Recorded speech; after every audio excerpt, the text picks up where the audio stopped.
أعوذ بالله من الشيطان الرجيم بسم الله الرحمن الرحيم السلام عليكم ورحمة الله وبركاته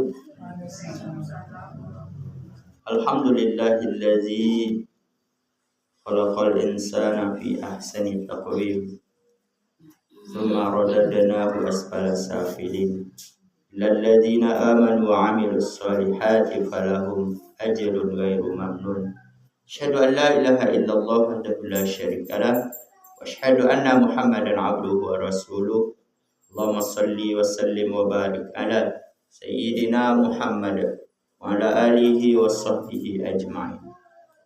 قال الله تعالى في القرآن الكريم أعوذ بالله من الشيطان الرجيم بسم الله الرحمن الرحيم قل هو الله أحد الله الصمد لم يلد ولم يولد ولم يكن له كفوا أحد صدق الله العظيم. وقال النبي صلى الله عليه وسلم إن كان خرج على ولده سوارا فهو في سبيل الله وإن كان خرج يسعى على أبوين شيخين كميرين فهو في سبيل الله وإن كان خرج يسعى على نفسه يعفها فهو في سبيل الله وإن كان خرج يسعى رياء ومفاخرة فهو في سبيل الشيطان صدق الله العظيم صدق النبي الكريم. Jamaah salat subuh yang dirahmati Allah Subhanahu wa taala, puji dan syukur kepada Allah.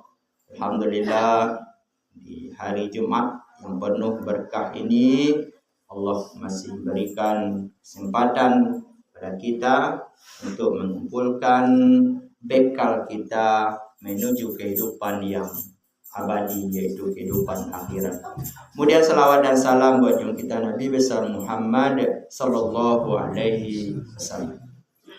Jamaah salat subuh yang dirahmati Allah Subhanahu wa taala, sebagai nasihat untuk kita semua dan juga kami yang menyampaikan pada pagi hari ini, yaitu hadis riwayat Tabrani yang termaktub di dalam buku nasihat untuk para hamba karang Syekh Nawawi Al-Bantani di jilid yang ke-7, ya, ini nasihat yang ke-6. Apa kata Rasul dalam hadis Tabrani? Orang yang keluar rumah untuk mencari nafkah bagi anaknya yang masih kecil, maka ia berada di jalan Allah. Orang yang keluar dari rumahnya untuk mencari nafkah bagi kedua orang tuanya yang sudah tua, maka ia pun berada di jalan Allah. Dan orang yang keluar rumah untuk mencari nafkah bagi dirinya sendiri, menjaga diri untuk tidak meminta-minta, maka ia berada di jalan Allah. Dan jika ia berusaha mencari harta karena ria dan sombong, maka ia berada di jalan setan. Jamaah salat subuh yang dirahmati Allah Subhanahu wa taala. Jadi dalam hadis kok ada beberapa nasihat-nasihat yang disampaikan dalam mencari harta. Kita tentu disuruh memenuhi nafkah kepada keluarga. Tapi dalam mencari nafkah itu tentu supaya menjadi sebuah nilai ibadah, tergantung bagaimana cara kita untuk mengikutinya, ya, mencari. Yang pertama disampaikan, orang yang mencari nafkah keluar dari rumahnya untuk memenuhi kebutuhan anak-anaknya yang kecil, maka kecil Nabi itu inya berada di dalam jalan Allah. Mencari nafkah untuk kebutuhan anak yang masih kecil, tapi niatnya karena Allah. Di Pai Karajo dari rumah berangkat, mulailah dengan bismillah, niatkan mencari nafkah itu untuk memenuhi kebutuhan anak-anak yang kecil. Insya Allah, Allah bagi di jalan Allah. Seandainya meninggal dalam keadaan seperti itu, kita sudah meninggal di jalan Allah. Tapi kalau niat kita mencari nafkah tidak seperti itu, ingin jadi ingin balik itu, maka itu tidak berada di jalan Allah. Ingin karena itu yang terakhir. Ya. Kemudian yang kedua, orang yang keluar rumah mencari nafkah untuk orang tuanya yang sudah tua. Beda apa? Orang tua nenala tua. Ada orang tua tapi ada tua. Ya. Orang tua yang lah tua, ya. Yang keluar rumah mencari nafkah. Maka untuk memenuhi kebutuhan orang tua yang telah tua itu, termasuk juga berada di jalan Allah. Jadi apa pesannya situ? Mencari nafkah bukan hanya untuk diri kita saja, tetapi pesannya juga mencari nafkah untuk orang tuanya. Kewajiban. Jadi, dia boleh bersedekah ke orang tua. Ke orang tua tak bersedekah dong. Dia boleh orang tua menerima zakat, orang tua tak menerima zakat dong. Tapi apa? Kewajiban. Nafkah orang tua tu dia pergi. Tak dia orang tua dia tak ada boleh, dia boleh anak dia bayar zakat kini. Anak itu di bawah tanggung awak. Awak zakatkan pula kepada orang tua. Anak tu siapa yang mencari awak? Ya. Orang tua tu kewajiban siapa? Kewajiban awak. Yo. Anak kewajiban awak. Maka orang tua awak tentu tak berhak menerima zakat dari apa yang awak usahakan, tapi adalah nafkah. Nafkah itu apa? Kewajiban seorang anak kepada orang tua.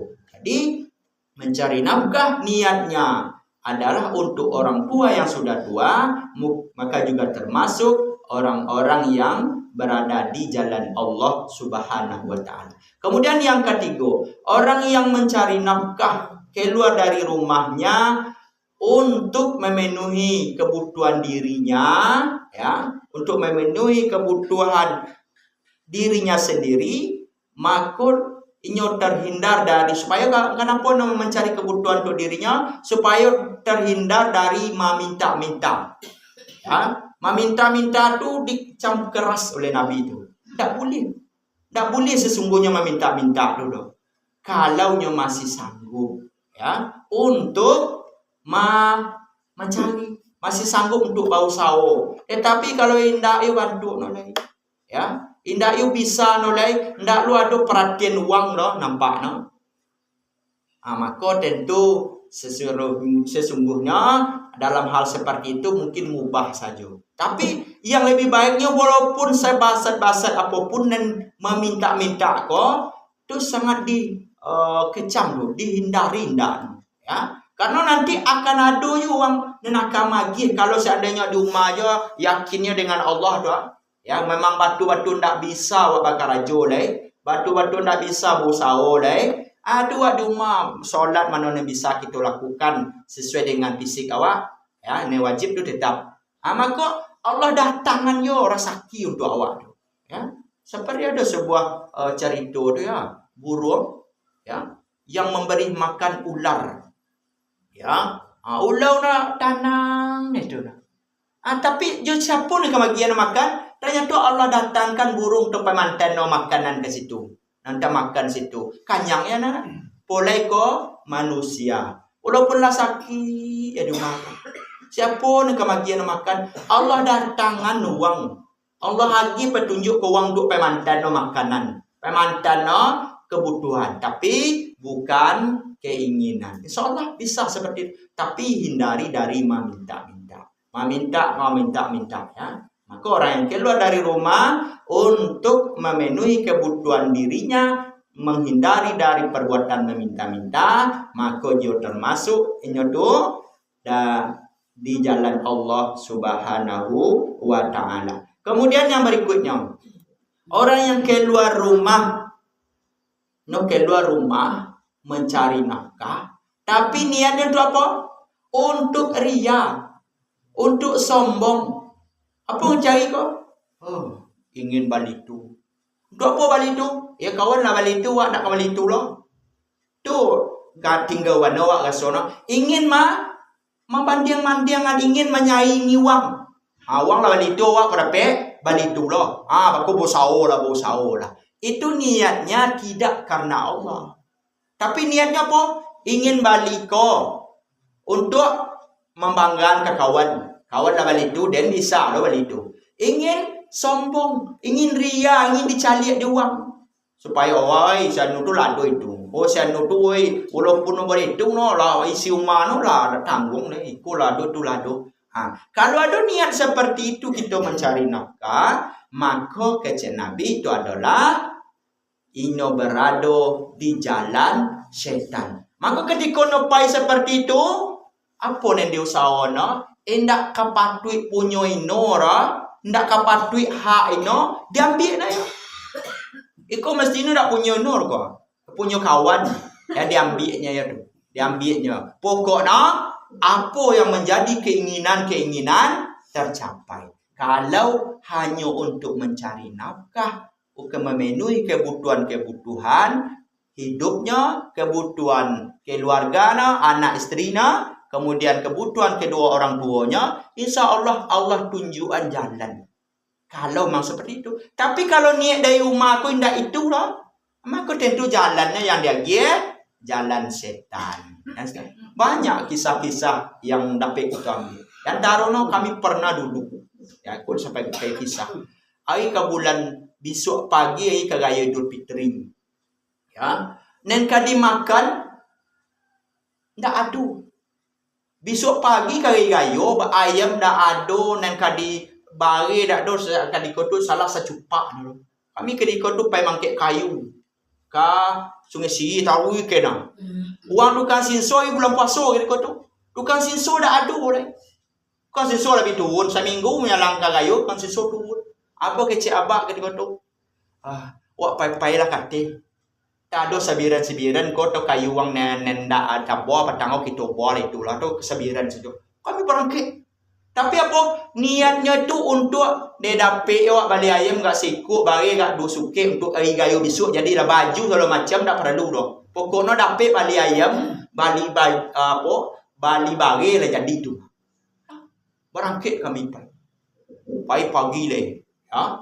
Lai jam 5 pai dah tu subuh di Sungai Si le tu. Ya, berangkat. Lah, saya cari kayu di tampek pelapon wang kau dah ada kayu dulu ni. Mampu wang lebih turun. Kami boy ke di kotu sabiran ni.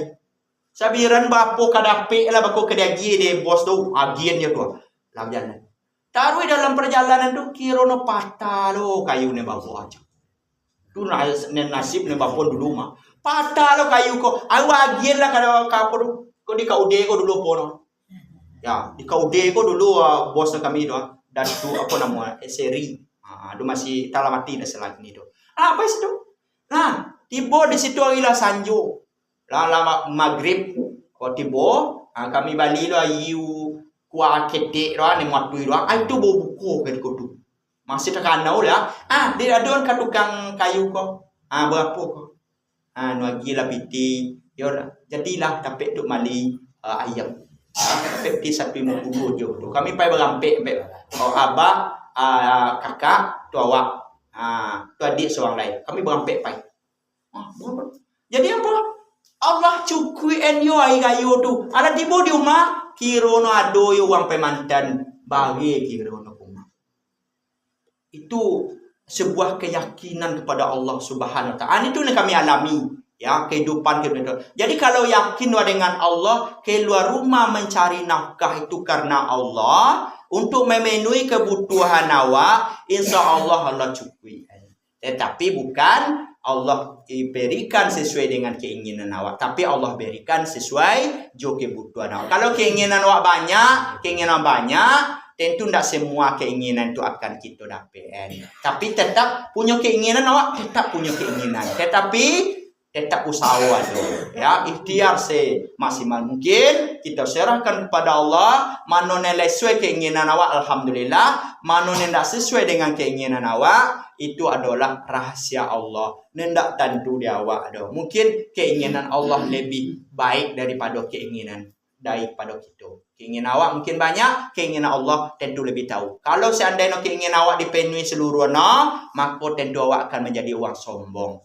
Ya, tapi keinginan Allah lebih baik daripada keinginan awak. Itulah sebut wa makaru wa makarallah wallahu khairul makirin. Rencana buatlah rencana, ya, tapi sebaik-baik rencana adalah rencana Allah Subhanahu wa taala. Silakan buat rencana dia awak, buat keinginan dia awak, tetapi keinginan Allah yang sesungguhnya. Kalau itu ada dalam diri awak, bau sawah awak tanam iko, mudah-mudahan dapatlah memenuhi kebutuhan keluarga, dapatlah iko. Tapi ndak kembali kuah di kawan bapu supaya kasahingi kawan ada itu dan dapat turun ndak no. Wah, kalau itu keinginan awak, insya Allah itu ndak akan berkah. Dapat, tapi ndak berkah.